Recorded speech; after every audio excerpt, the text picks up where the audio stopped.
नमस्कार, मैं प्रियंका और आप देख रहे हैं इंडिया पब्लिक खबर। नेपाल इन दिनों बड़े राजनीतिक बदलावों के दौर से गुजर रहा है। 8 सितंबर को सोशल मीडिया बैन और भ्रष्टाचार के खिलाफ शुरू हुआ युवाओं का आंदोलन महज 4 दिनों में तख्तापलट की वजह बन गया। इस आंदोलन ने न केवल प्रधानमंत्री केपी शर्मा ओली को सत्ता से बाहर कर दिया, बल्कि देश को नया नेतृत्व भी दिया। शुक्रवार रात करीब 9:30 बजे नेपाल की पूर्व मुख्य न्यायाधीश सुशीला कार्की ने अंतरिम प्रधानमंत्री के रूप में शपथ ली। राष्ट्रपति रामचंद्र पौडेल ने उन्हें पद और गोपनीयता की शपथ दिलाई। युवाओं की पहली पसंद मेयर बालेन शाह थे, लेकिन बालेन ने सत्ता संभालने से इनकार कर दिया। इसके बाद उन्होंने सुशीला कार्की के नाम का समर्थन किया, जो पहले से ही आंदोलनकारियों के बीच एक लोकप्रिय चेहरा रही हैं। उनकी भ्रष्टाचार विरोधी छवि और न्यायपालिका में लंबे अनुभव ने उन्हें इस कठिन वक्त में सबसे उपयुक्त विकल्प बना दिया। जेन ज़ी आंदोलन केवल सोशल मीडिया बैन के खिलाफ नहीं था, इसकी जड़ें गहरे भ्रष्टाचार और राजनीतिक अक्षमता से जुड़ी थी। आंदोलनकारियों ने 4 प्रमुख मांगे रखी थीं, जिन पर सुशीला कार्की ने सहमति जताई। पहला, 6 से 12 महीने के भीतर देश में आम चुनाव कराए जाएं, ताकि लोकतंत्र स्थापित हो और जनता अपनी इच्छा से नई सरकार चुन सके। दूसरी, आंदोलनकारियों की मांग थी कि नेपाल की संसद को भंग कर दिया जाए। तीसरा, आंदोलनकारी चाहते थे कि शासन में सेना और नागरिक दोनों का प्रतिनिधित्व हो। चौथा, पुराने दलों और नेताओं की संपत्ति की जांच के लिए स्वतंत्र न्यायिक आयोग बने और आंदोलन के दौरान हुई हिंसा की निष्पक्ष जांच हो। 8 सितंबर को शुरू हुआ ये विरोध जल्द ही हिंसक रूप ले बैठा।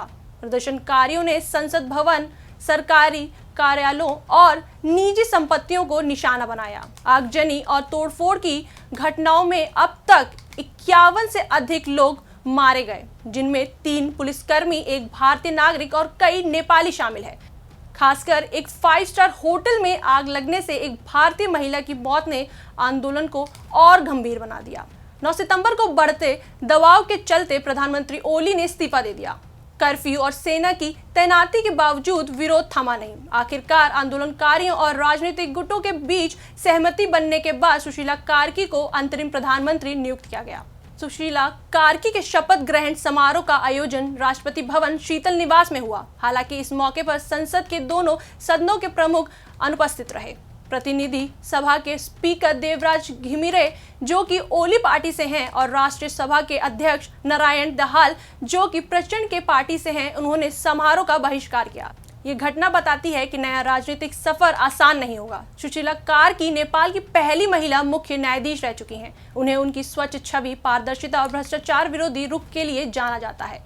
उन्होंने बनारस हिंदू विश्वविद्यालय से राजनीतिक विज्ञान में मास्टर्स किया और वहीं अपने पति दुर्गा प्रसाद सुवेदी से मिली, जो कि उस समय नेपाल के लोकप्रिय युवा नेता थे। न्यायपालिका में अपने कार्यकाल के दौरान उन्होंने सत्ता के दुरुपयोग और भ्रष्टाचार के खिलाफ कई सख्त फैसले सुनाए। यही वजह है कि आज वे युवाओं और व्यापक समाज के बीच सम्मानित चेहरा है। आंदोलन के केंद्र में रही जेन ज़ी कमेटी ने साफ कर दिया है कि वे अंतरिम सरकार में शामिल नहीं होंगे। उनका कहना है कि वे राजनीति में आने के बजाय प्रहरी की भूमिका निभाएंगे और सरकार की कार्यप्रणाली पर नजर रखेंगे। यह रुख बताता है कि आंदोलनकारी सिर्फ बदलाव नहीं, बल्कि पारदर्शिता और जवाबदेही भी चाहते हैं। सुशीला कार्की के साथ सरकार में कुछ जाने माने नामों के शामिल होने की संभावना है, जिनमें कुलमानघी सिंह, ओम प्रकाश अरयाल और बालानंद शर्मा शामिल हैं। इनकी मौजूदगी सरकार को अनुभव और विश्वसनीयता दे सकती है। दूसरी ओर ओली गुट संसद भंग करने के फैसले का जोरदार विरोध कर रहा है।